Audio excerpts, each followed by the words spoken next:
신앙생활에 대해서 복음을 전하고 하나님의 말씀대로 사는 삶에 대해서 고린도 후서 4장 12절에서는 죽을 위험을 당하는 삶이다 이렇게 표현하고 있습니다. 그런데 단지 죽을 위험을 당하는 것으로 끝나는 것이 아니라고 말씀합니다. 현대인의 성경으로 살펴보았듯이 그러므로 우리는 죽을 위험을 당하지만 여러분은 영원한 생명을 얻게 되었습니다. 우리 앞선 세대들 또 그 이전에 외국에서 한국의 복음을 전하기 위해서 들어왔던 많은 선교사님들이 있었습니다.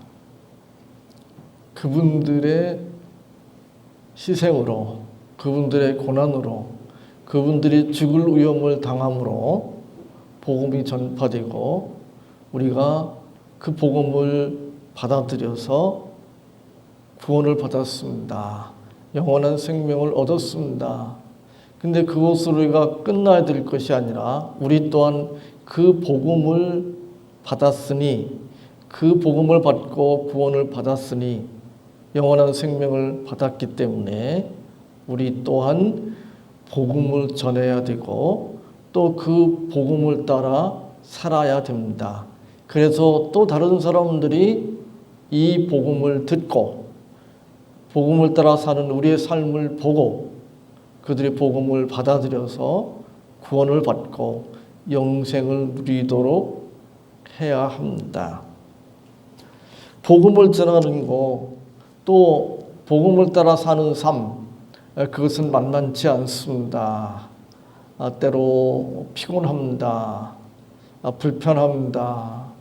또 손해를, 희생을 감수해야 할 경우도 생깁니다. 심한 경우에는 순교할 수도 물론 있죠. 죽을 위험을 겪으며 살아야 됩니다. 물론 우리가 교회 나와서 예배하고 또 헌금도 하고 기도도 하고 또 봉사도 하고 이것도 물론 만만치 않습니다. 그것도 힘들고 어렵습니다. 그러나 신앙생활은 그것으로 그치는 것이 아니라 하나님의 말씀을 따라 사는 것을 포함합니다. 포함하는 정도가 아니라 그것이 없다면 그 신앙생활의 어떤 진정성이 의심될 수밖에 없습니다. 그러나 그럼에도 불구하고 우리는 신앙생활하면서 피곤하고 또 불편하고 또 손해보는 거, 고난받는 거 본능적으로 싫어합니다. 그래서 도망치고 싶죠. 피하려고 합니다. 복음을 듣고 믿었는데 그 복음을 부정할 수는 없고 하나님이 계시고 또 천국이 있는 것도 분명한 것 같은데 그러나 고난받는 것은 싫어요. 구원의 은혜를 누리고 싶은데 영생의 그 놀라운 복을 누리고 싶지만 고난받는 것은 싫습니다. 그래서 하나님 말씀대로 살아야 됨에도 불구하고 그냥 대충 세상과 타협하면서 자기가 감수해야 될 그런 어떤 고난들을 피해 다니면서 이렇게 신앙생활합니다. 우리가 불편한 것, 또 여러 가지 어려움, 피곤함, 또 손해보는 거 물론 모든 그리스도인들이 다 그걸 감수합니다. 진정한 그리스도인이라면. 그러나 선을 그어놓는 것을 보게 됩니다. 어떤 한계를 정해놓고 그 이상은 하지 않으려고 하는 그런 모습을 보게 됩니다. 제대로 이렇게 좀 규모가 갖춰지고 가서 이렇게 좀 힘들게 이렇게 불편하게 신앙생활하지 않아도 될 그런 교회들로 사람들이 자꾸 이동하는 것을 보면 우리가 그런 인간의 그리스도인들의 좀 부족한 그런 모습들을 볼 수가 있습니다. 또 우리가 신앙생활을 하면서 하나님 말씀대로 하나님 뜻대로 살려고 하는데 잘 안 됩니다. 그죠? 조금만 힘들고 어려우면 피곤하면 도망치고 싶습니다. 아니 도망치고 싶은 정도가 아니라 도망칠 때도 많이 있습니다. 그런 모습을 볼 때, 그런 나를 볼 때 참 실망스럽습니다. 낙심이 될 때가 많습니다. 물론 다른 성도들이 그렇게 하는 걸 볼 때도 실망되지만 낙심이 되지만 근데 또 자기 살펴보면 자기도 또 그러거든요. 그게 낙심하지 않을 수 없습니다. 그러나 오늘 본문은 이렇게 말씀합니다. 그러므로 우리가 낙심하지 아니하노니. 왜 낙심하지 않는가? 우리가 이미 앞에서 살펴본 것 같이 우리가 복음을 전함으로 복음 전하는 삶이 복음대로 사는 삶이 힘들고 어렵지만 피곤하지만 그러나 죽을 위험에 처할 수도 있지만 그것이 다른 사람들이 복음을 듣고 예수님을 믿어서 구원의 놀라운 은혜를 누리고 그래서 그들이 하나님께 감사하고 물론 복음을 전해준 사람들에게도 감사하고 그래서 하나님께서 영광 받으시는 그런 결과를 만들어내기 때문에 우리는 낙심할 필요가 없습니다. 그런데 오늘 본문에서는 또 다른 내용을 낙심하지 말아야 될 이유를 우리에게 말씀하고 있습니다. 근데 이제 낙심한다는 말을 우리가 잘 사용하는데 낙심한다는 게 무엇일까? 낙심한다는 말이 무슨 뜻일까? 그 헬라어 단어에 대해서 스트롱 콘코서스가 이렇게 설명한 것을 찾아보니까 좀 가슴에 와닿는 그런 이 설명인데 이렇게 설명되어 있습니다. 제가 풀어서 말씀드리면 내적인 연약함, inner weariness라는 표현을 쓰고 있는데 내적 말은 정신적인 그런 이야기겠죠. 마음, 정신. 내적인 연약함을 경험하는 결과로 우리는 이 세상 살아가면서 그런 걸 경험하잖아요. 내가 이 정도밖에 안 되나. 자기의 연약함, 마음의 정신의 그런 내적인 그 연약함, 부족함 그런 걸 느끼잖아요. 그것을 느끼는 그것을 경험하는 결과로 인해서 어떤 영향을 받는가 하면 부정적이 되는 거예요. 부정적이. 그죠? 회의적이고 부정적인 생각이 드는 거예요. 나 같은 놈이 어떻게 이 믿음으로 살 수 있어. 하나님 말씀대로 살 수 있어. 그런 거죠. 그래서 포가 석자나 빠지는 거죠. 그것이 바로 낙심하는 것입니다. 우리가 신앙생활하면서 그런 경우를 많이 볼 수가 있습니다. 고린도후서 4장 14절로 15절에 우리가 이미 살펴본 대로 새 번역을 보면 이렇게 말씀하고 있습니다. 주 예수를 살리신 분이 예수와 함께 우리도 살리시고 여러분과 함께 세워주시리라는 것을 우리는 알고 있습니다. 이 모든 일은 다 여러분을 위한 것입니다. 그리하여 하나님의 은혜가 점점 더 많은 사람에게 퍼져서 감사하는 마음이 넘치게 하고 하나님께 영광을 돌리게 하려는 것입니다. 이런 이유 때문에 우리가 신앙생활을 하면서 낙심할 필요가 없습니다. 우리의 신앙생활이 결코 헛되지 않기 때문에 그렇습니다. 우리 자신을 복되게 할 뿐만 아니라 다른 사람들에게 유익을 주기 때문에 다른 사람들이 구원의 놀라운 은혜를 누리게 하기 때문에 그리고 하나님께 영광을 돌리는 결과가 되기 때문에 낙심할 필요가 없다고 말씀합니다. 또한 오늘 본문은 이렇게 말씀합니다. 16절 하반절에 겉사람은 후패하나 우리의 속은 날로 새롭도다. 겉사람은 후패하나 우리의 속은 날로 새롭도다 라고 말씀합니다. 겉사람은 무엇을 의미할까?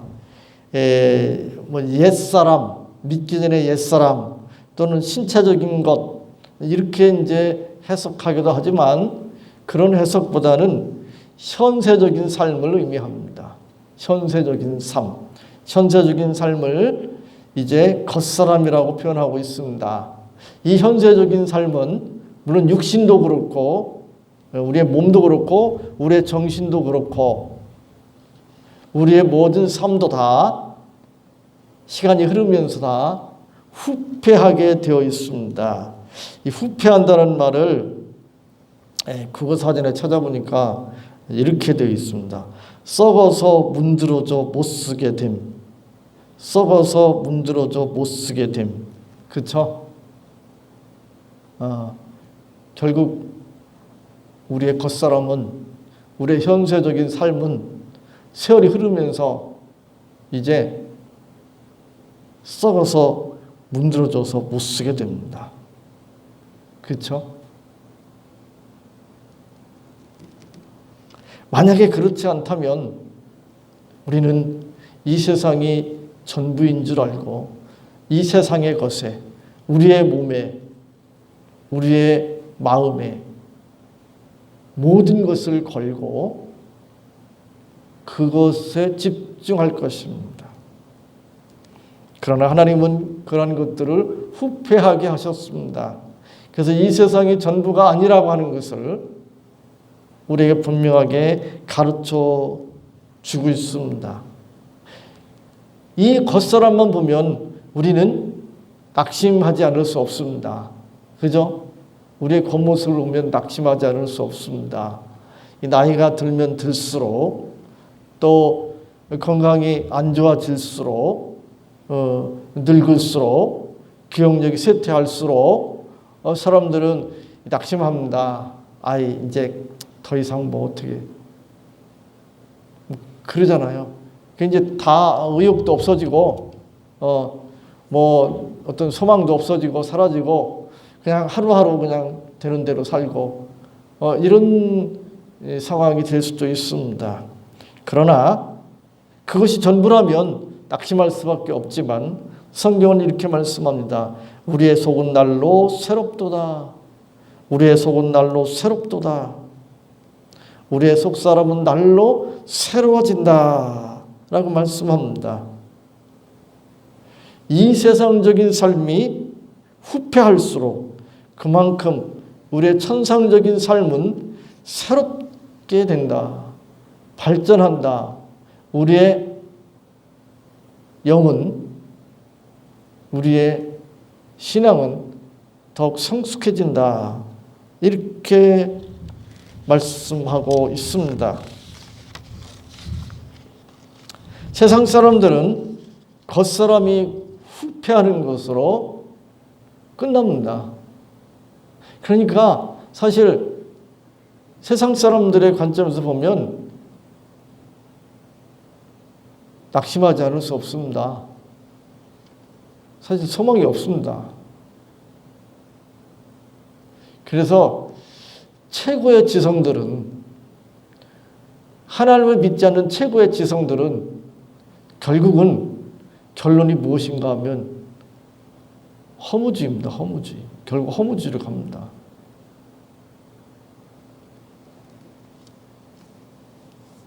그러나 믿는 사람들은 겉사람이 후패하지만 겉사람이 후패하는 것은 중생의 시작이고 중생의 원인이고 중생의 발전이고 중생의 완성이라고 말할 수 있습니다.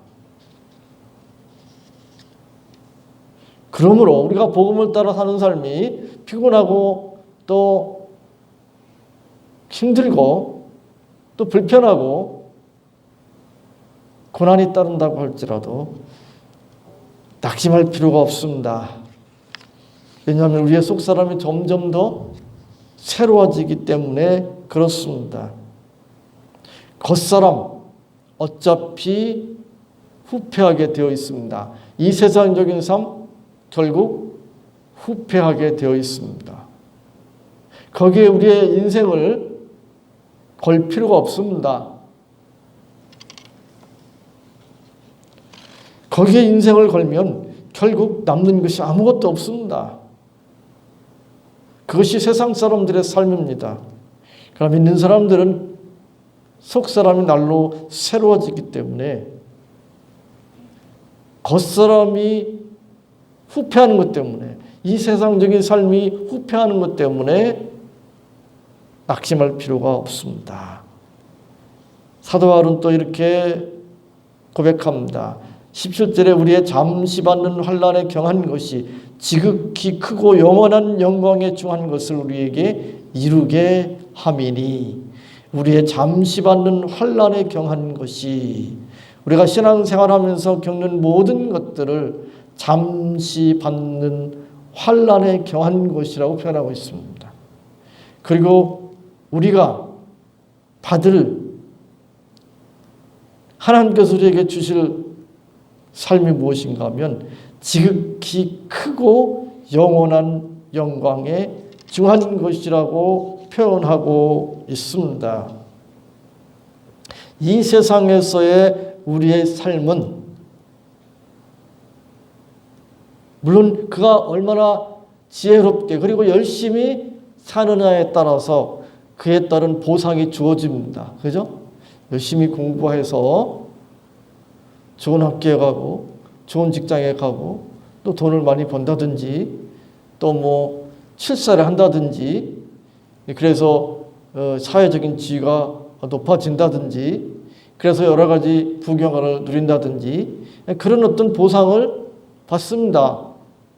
물론 받습니다. 그러나 그 모든 것들은 영원하지 않잖아요. 결국은 다 후패할 수밖에 없잖아요.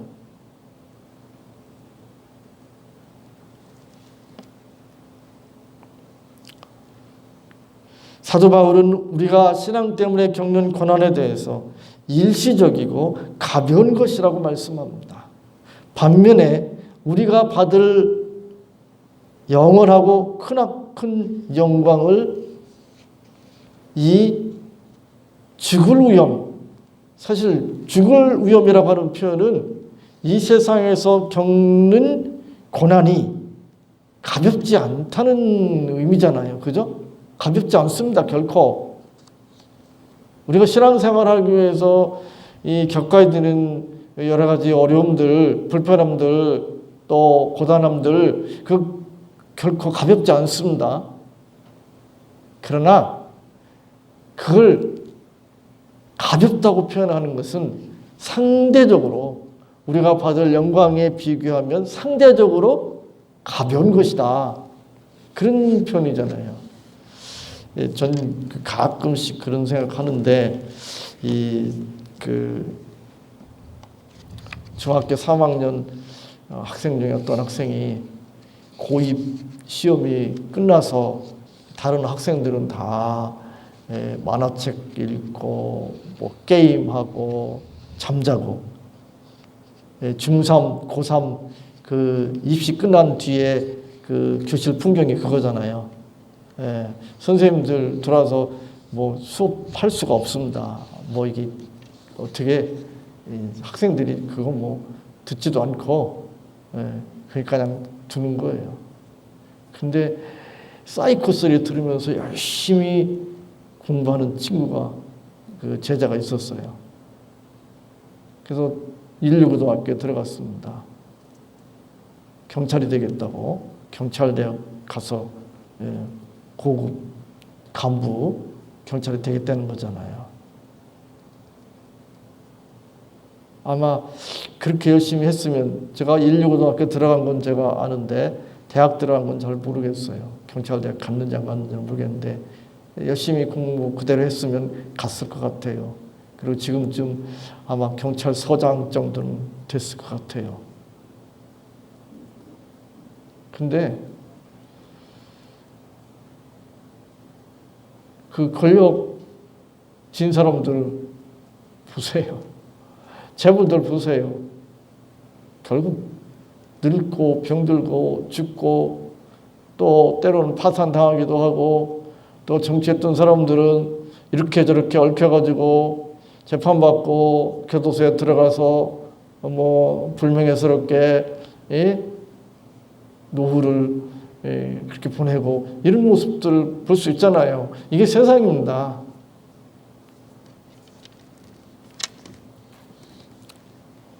그 자리에 올라가기 위해서 정말 고된 노력을 했을 겁니다. 그죠? 그냥 뭐 대충 뭐 공부해가지고 뭐 좋은 학교 가고 좋은 직장 갈 수 있습니까? 대충 뭐 그냥 되는 대로 살아가지고 무슨 이 국회의원 되고 무슨 뭐 이렇게 권력 잡고 무슨 판검사 되고 대통령 되고 이런 거 아니잖아요. 그거 보통 노력하지 않고 그냥 안 됩니다.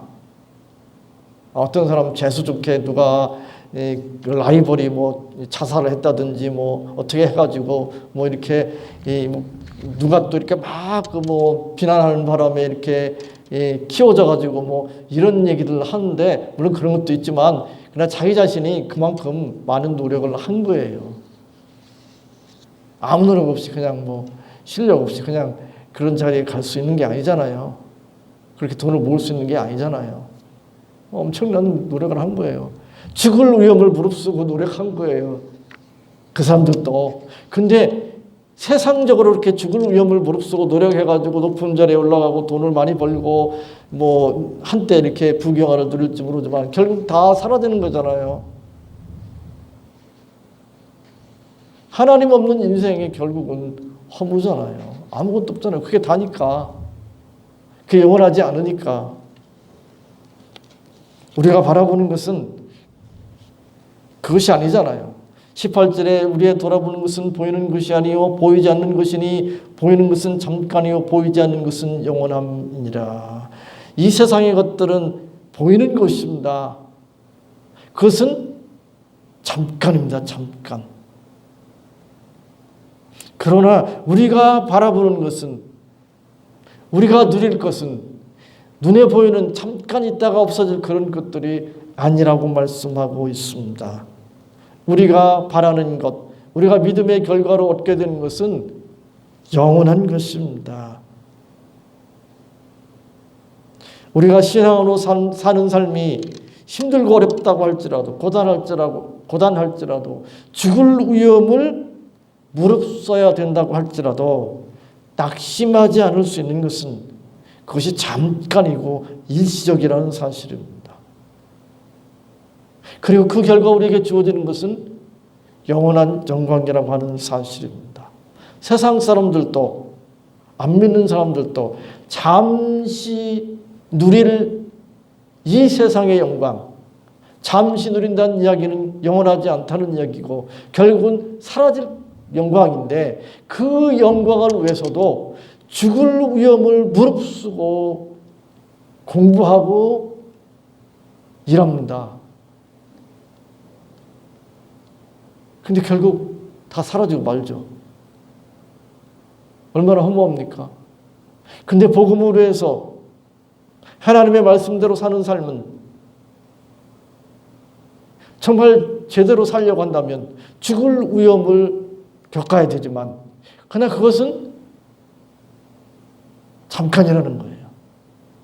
그리고 죽을 위험으로 잠깐 어떤 영광을 누리는 것이 아니라 영원한 천국의 영광을 누리게 된다고 하는 사실입니다. 그러므로 우리가 조금 뭐 힘들고 어렵다고 해가지고 우리의 연약함 때문에 실망하고 좌절하고 또 체념하고 포기할 필요가 없다고 우리에게 말씀하고 있습니다. 우리가 눈에 보이는 현실, 우리의 연약함 그런 것만 바라본다면 낙심하지 않을 수 없습니다. 그래서 이 칼빈은 그런 표현을 합니다. 내세에 대한 묵상을 해야 된다. 저 영원한 천국에 대해서, 영광스러운 천국에 대해서 묵상해야 된다. 그렇게 말씀합니다. 그가 이렇게 이제 표현하고 있습니다. 신자들도 땅에 속한 일에 너무 얽매여 있다고 느꼈기 때문에 가장 강경한 언어로 이런 매혹적인 끈을 끊어버려야 된다고 말합니다. 그러면서 이 양극단 사회에서 중간적인 것이 없고 땅에 속한 것은 우리의 보기에 아주 나쁜 것이 되지 않으면 안 되며, 그렇지 않으면 그것은 우리가 지극히 사랑하는 것으로 남아있을 것임에 틀림없다. 우리의 본성은, 우리는 본능적으로 이 세상에 대하여 야수와 같이 끈질기게 집착합니다.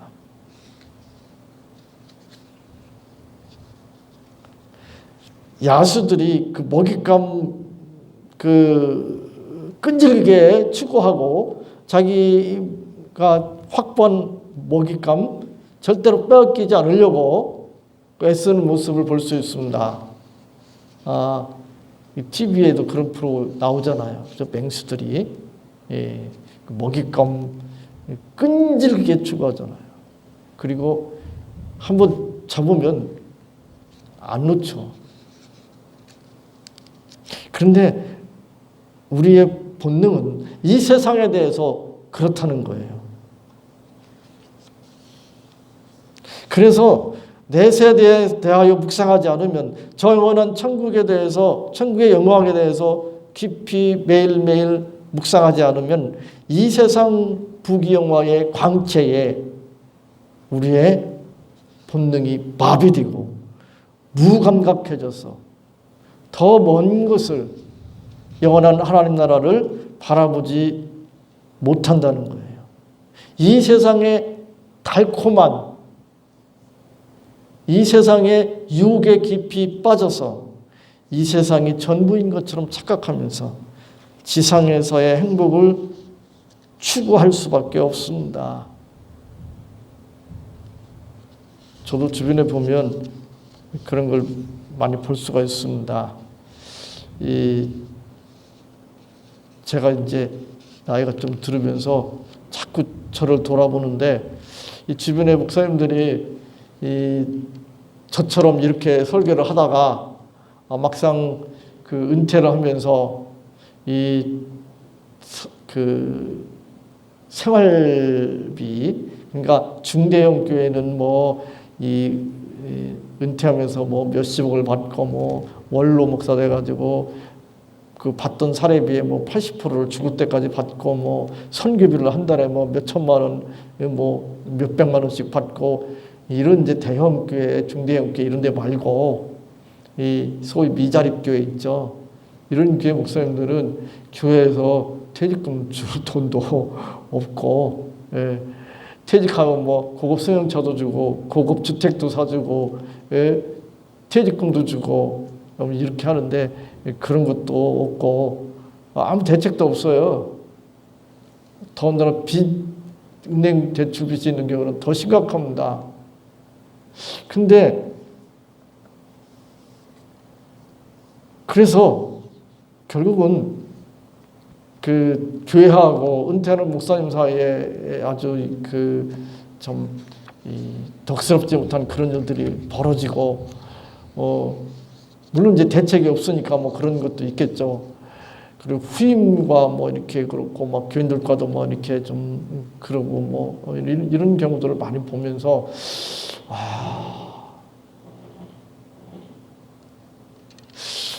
저건 아닌데 어떡하지? 그렇다고 일방적으로 심정적으로는 그 어려운 목사님들에 대해서 이렇게 동정심도 생기고 그렇게 하는 것에 대해서 이해가 좀 되기도 하지만 또 그건 아닌데, 그러면서 제 자신을 이렇게 돌아보기도 합니다. 쉽지 않은 문제입니다. 제가 이렇게 설교하지만 목회자 아닌 경우에도 쉽지 않습니다. 먹고 살아야 되잖아요. 노후 문제도 있잖아요. 노후 문제. 일 못할 때 생각해야 되잖아요. 옛날 같지 않고 요즘은 장수하니까, 그죠? 퇴직한 후에 생각해 봐야 되잖아요. 퇴직한 후에 일해가지고 용돈이라도 벌 수 있는 그것도 쉽지 않잖아요. 자녀들 어떻게 합니까? 자녀 가르쳐야 되잖아요. 자녀들 결혼시켜야 되잖아요. 저는 제일 그 자녀들에게 참 그 미안하고 마음 아픈 게 전세금이라도 좀 해줬으면, 뭐 집을 사주는 사람은 더 좋겠지만 집은 사주지를 못할 망정 전세금이라도 해줬으면 얼마나 좋았을까. 근데 옛날 같지 않고 뭐 전세금이 뭐 그렇게 뭐 한두 푼 하는 것도 아니고 뭐 엄두도 안 나고 뭐 그냥 결혼만 시키고 끝. 이러면서 참 마음이 아픈데 여러분들은 그런 생각 할 거 아니에요. 우리 부모님들이 나한테 아파트라도 한 집 딱 해줬으면 내가 좀 이고생 안 할 텐데 그런 생각하니까 내 자녀한테는 집이라도 한 채 좀 해줬으면 좋겠다. 그런 소망을 가지고 있고 그러려면 또 뼈 빠지게 일을 해야 되고 그런데 또 뭐 11조 뭐 어쩌고 교회가 어쩌고 뭐 헌금이 어쩌고 뭐 교회에서 뭘 뭐 사고 어쩌고 이거 참 쉽지 않습니다. 그죠? 쉽지 않습니다. 그게 압니다. 그래서 참 여러 가지 갈등도 있고 낙심할 수도 있습니다. 그러나 여러분들이 여러분 그 상황 가운데서 최선을 다해서 헌금을 하셔도 되고 봉사를 하셔도 되고 또 믿음으로 살기 위해서 힘쓰고 애쓰시면 됩니다. C.S. 루이스라는 사람이 이런 말을 했습니다. 무인도에 사는 사람이 기독교의 교리를 따라 살면 어떤 영향을 받을까요? 그가 편안한 오두막을 지을 가능성이 줄어들까요? 그렇지 않습니다. 물론 기독교가 그에게 오두막에 대해서는 신경을 좀 덜 쓰라고 말하는 순간이 다가올 수 있습니다. 그가 오두막이 우주에서 가장 중요한 것이라고 생각할 위험에 처한다면 그럴 수 있을 것입니다. 그러나 기독교가 오두막을 짓지 못하게 막을 거라는 증거는 전혀 없습니다. 무슨 내용인지 이해하시겠어요? 교회가 여러분들의 삶을 위해서, 생계를 위해서, 자녀 교육을 위해서, 노후를 위해서 돈 벌고 또 뭐 투자하고 이런 것에 대해서 하지 말라고 하지 않습니다. 믿기 때문에, 안 믿었다는 사람이 믿기 때문에 그런 걸 못한다. 그런 건 없습니다. 그러나 어느 순간에 그게 어느 순간인가 하면 집이, 오두막이 가장 중요한 거라고 생각할 때 내가 내 목숨을 내 인생을 걸어야 될 것이라고 생각할 그 순간에는 그렇게 하지 말라고 한다는 거예요. 어떤 분이 그 TV에서 얘기하는 걸 들었습니다. 하나님은 우리가 가장 소중하다고 생각하는 이 세상적인 어떤 것, 그러니까 이것은 절대로 내가 포기할 수 없다, 양보할 수 없다, 이것에 내 인생을 걸어야 된다고 생각하는 그것이 사람들한테 있는데 그것을 포기하지 않을 수 없는, 그것을 버리지 않을 수 없는 그런 순간이 올 수도 있다는 거예요. 왜냐하면 그것을 포기하지 않으면 그보다 더 큰 하나님께서 예비하신 것을 우리가 누릴 수 없기 때문에. 그러니까 우리가 우리 자신의 생계를 위해서, 자녀들 교육을 위해서, 또는 노후를 위해서, 편안한 삶을 위해서 우리가 열심히 일을 하고 돈 벌고 그런 것들을 장만할 수 있습니다. 그러나 그것이 우리의 전부가 아니에요. 목숨 걸 것은 아닙니다. 우리의 인생 걸 것은 아닙니다. 만약에 그렇게 되면 하나님께서는 그것을 포기하게 만드실지도 모릅니다. 그러므로 우리가 그런 면에서 늘 얼마든지 내가 어떤 순간에는 이것을 내가 포기할 수도 있다. 내가 이걸 버릴 수도 있다. 그리고 이것은 결국은 다 후회할 것이고 일시적인 것이다. 라고 하는 마음을 가지셔야 됩니다. 그렇지 않으면 신앙생활 제대로 할 수가 없습니다. 오늘 이 말씀 붙드시기 바랍니다. 우리의 돌아보는 것은 보이는 것이 아니요. 보이지 않는 것이니 보이는 것은 잠깐이요 보이지 않는 것은 영원함이니라 라고 말씀합니다. 이 말씀을 가슴에 깊이 간직하시기 바랍니다. 하나님 감사합니다. 오늘 이 말씀 붙들을 수 있도록 도와주시옵소서. 저희들 긍휼히 여겨 주시옵소서. 저희들 하나님을 바라봄으로 말미암아 저희들 신앙으로 겪는 일시적인 고난보다는 저 영원한 하나님 나라의 영광을 바라봄으로 또 매일 순간순간 묵상함으로 말미암아 저희들 힘을 내어서 하나님의 말씀대로 복음을 따라서 죽을 위험을 온전히 감수할 수 있도록